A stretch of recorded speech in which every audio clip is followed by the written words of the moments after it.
Molitva za zaštitu od nečiste sile. Gospode Isuse Hriste, Sine Božiji,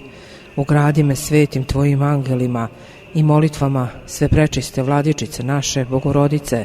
i Prisnodjeve Marije, silom časnog i životvornog krsta, svetog arhistratiga Božijeg Mihajla i ostalih nebeskih sila besplotnih, svetog proroka i preteče krstitelja Gospodnjeg Jovana, svetog apostola i evanđeliste Jovana Bogoslova, sveštenomučenika Kiprijana i mučenice Justine,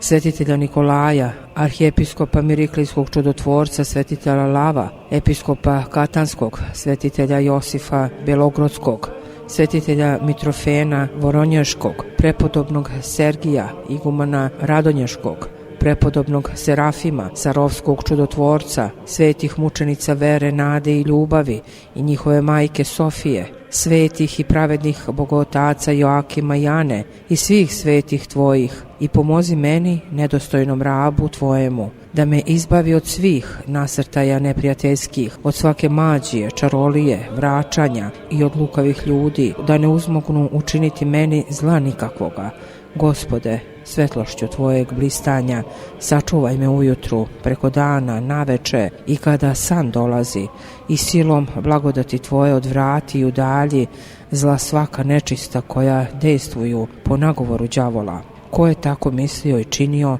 vrati njihovo zlo nazad u pakao, jer Tvoje je carstvo i sila i slava Oca i Sina i Svetoga Duha. Amin.